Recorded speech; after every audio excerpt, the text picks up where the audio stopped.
स्वागत करते हैं आपका हमारे चैनल के अंदर। जैसा कि आप जानती हैं कि बिहार के मुंगेर डिवीज़न की अगर बात करें तो यहाँ पर कुल मिलाकर 6 ज़िला आते हैं, जिसमें से मुंगेर खुद एक ज़िला है, जमुई एक है, खगड़िया एक है, लखसराई एक है और बेगूसराय के साथ साथ शेखपुरा। इस तरह से कुल मिलाकर इस डिवीज़न के अंदर टोटल 22 विधानसभा क्षेत्र आती हैं, जो अलग अलग ज़िले की आती है। सबसे बड़े ज़िले के तौर पर बेगूसराय को देखा जा सकता है, जमुई, खगड़िया और उसके बाद मुंगेर।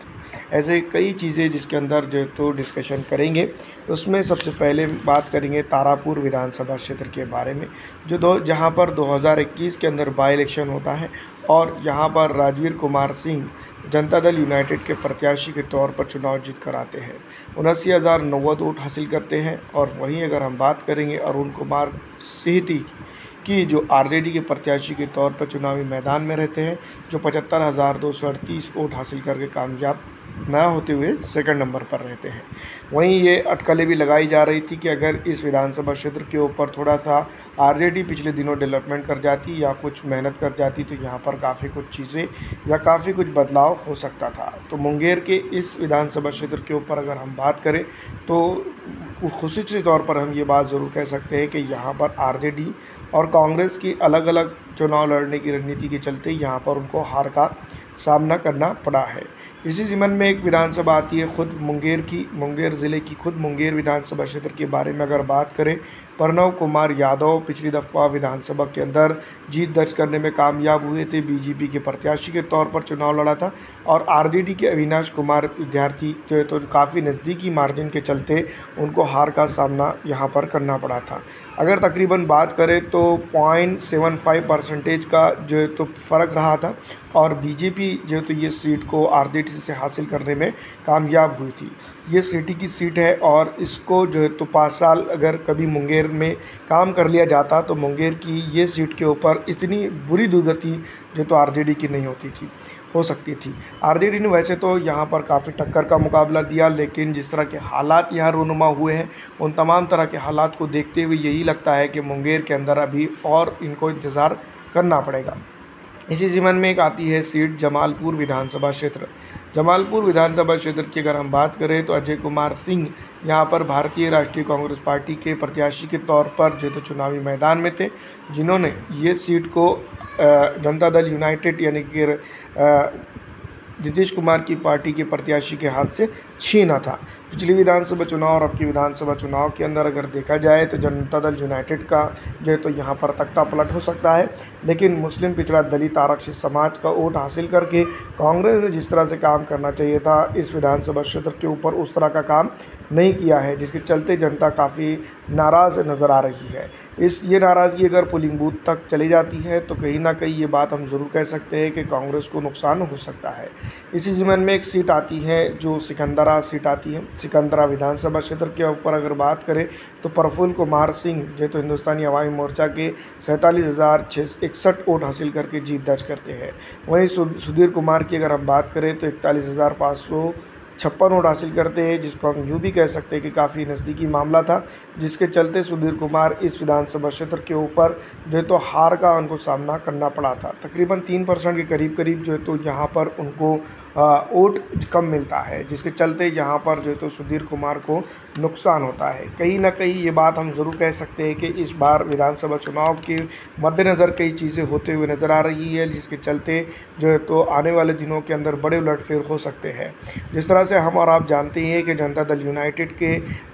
जिस तरह से डेमोक्रेसी तौर पे अगर बात करती है और मुस्लिमों के ख़िलाफ़ काम करती है तो उसके चलते कई मुस्लिम बड़े नेता यहाँ पर उनको छोड़ के जाते हुए दिखाई दे रहे हैं। जमुई विधानसभा क्षेत्र की अगर बात करें इसी ज़िमन में तो जमुई विधानसभा क्षेत्र के ऊपर भारतीय जनता पार्टी ने वन साइडेड मुकाबला पिछली विधानसभा चुनाव के अंदर कर दिया था और यहाँ पर 41,150 वोटों की विक्ट्री मार्जिन के साथ बीजेपी ने ये विधानसभा क्षेत्र जो है तो हासिल किया था। लेकिन जिस तरह से मैं आपको बता दूं कि इस बार विधानसभा चुनाव के अंदर कई अटकलें लगाई जा रही है और कई चीज़ों को लेकर जो सामने आया जा रहा है, तो जमुई ज़िले की जमुई विधानसभा जो लोकल में अगर देखा जाए तो काफ़ी इसका महत्वपूर्ण जो है तो महत्व है, लेकिन इसके बावजूद भी यहाँ पर जनता के लिए जिस तरह से काम करना चाहिए था उस तरह से काम नहीं हुआ है, जिसके चलते इस बार जो है तो जनता काफ़ी नाराज़ नज़र आती है। और यहाँ पर कहीं ना कहीं जो है तो नाराज़गी अगर वोटिंग बूथ तक चली जाती है तो परेशानी हो सकती है। इसी ज़िमन में एक विधानसभा क्षेत्र आता है झाझा विधानसभा क्षेत्र। झाझा की बात करें तो दामोदर रावत 76,972 वोटों के साथ जीत दर्ज करते हैं, और वहीं राजेंद्र प्रसाद की अगर हम बात करें तो 75,293 वोट हासिल करके वो दूसरे नंबर पर रहते हैं। तो जिस तरह से हम देख रहे हैं कि विक्ट्री मार्जिन तकरीबन काफ़ी नज़दीकी था, और इसी तरह से अगर कभी इस बार आरजेडी मेहनत कर जाती है, मुस्लिम पिछड़ा दलित आरक्षित समाज लगातार उनको वोट करता है, यादव समाज के ऊपर थोड़ी सी अगर आरजेडी यहाँ पर मेहनत कर जाती है तो इस विधानसभा के अंदर जीत दर्ज करने से उनको जनता दल यूनाइटेड इस बार नहीं रोक सकता है। क्योंकि हम तमाम ही जानते हैं कि जनता दल यूनाइटेड के साथ जो तो इस बार मुस्लिम और पिछड़ा दलित आरक्षित काफ़ी नाराज़ चल रहा है, और ये नाराज़गी अगर कभी वोटिंग बूथ तक जाती है तो परेशानी खड़ी होगी। चकई विधानसभा क्षेत्र 2020 की एक ऐसी विधानसभा क्षेत्र थी जिसके अंदर त्रिकोणीय मुकाबले की बजाय चौकोनीय मुकाबला देखने को मिला था, जिसमें सुमित कुमार सिंह इंडिपेंडेंट उम्मीदवार के तौर पर जीत दर्ज करते हैं, 45,548 वोट हासिल करते हैं। वहीं अगर हम बात करें तो आरजेडी की सविता देवी जो तो काफ़ी नज़दीकी वोटों के चलते जो तो हार का सामना उनको करना पड़ता है, 44,966 वोट हासिल करते हैं। जनता दल यूनाइटेड ने भी यहाँ पर 39,319 वोट हासिल किए थे, और एलजेपी ने भी जो तो यहाँ पर काफ़ी अच्छा दमखम दिखाया था। तो तमाम तर चीज़ें हैं इस बार विधानसभा चुनाव की अगर हम बात करें तो कहीं ना कहीं ये बात हम ज़रूर कह सकते हैं कि इस बार विधानसभा चुनाव के अंदर बड़े बदलाव होते हुए दिखाई देंगे, और ये बदलाव आने वाले दिनों के अंदर कहीं ना कहीं जो तो भारतीय जनता पार्टी और उसी गठबंधन को परेशान कुन हालात में लाकर खड़े कर सकते हैं। इसी ज़िमन में एक आती है विधानसभा क्षेत्र जिसको हम कह सकते हैं अलौली विधानसभा क्षेत्र।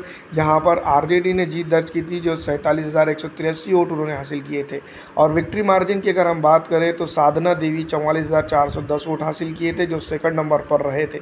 तकरीबन 2773 वोटों की कमी थी, और आरजेडी ये विधानसभा क्षेत्र को होल्ड करने में कामयाब हुई थी। जबकि जिस तरह की हालात जो तो अलौली के अंदर देखने को मिल रहे थे वो तमाम तरह से अगर देखा जाए तो खगड़िया ये ज़िले की ये सीट के अंदर